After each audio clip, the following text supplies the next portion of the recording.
Ay, ako nga pala si Cyril Bugante, ang operator ng DTF machine dito sa Transferit 999. Ito naman po ang printer area po namin.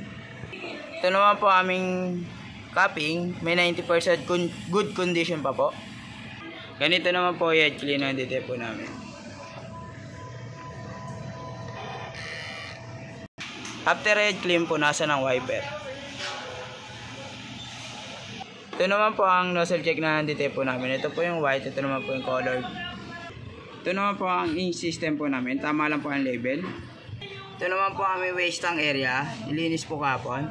Ito naman po aming ABR. Kasi ito naman po aming ground wire. Nakadikit po siya sa wall. Ito naman po ang in-use ink namin. Nakalagay sa basket ng maayos. Ito naman po ang stock po namin ng DTF powder. Dalawa na lang po. Pero nag-request na rin po ako. Ito naman po ang DTF ink.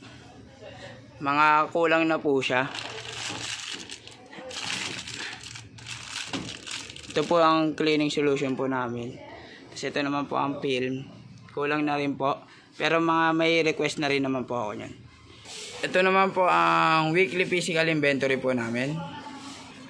Ito naman po ang consumable withdrawal po namin. Ngayon week. Ang nagamit po namin, dalawang white, dalawang film, dalawang powder po. Ito naman po ang daily output record po namin. Naka 113 meters po kami ngayon week.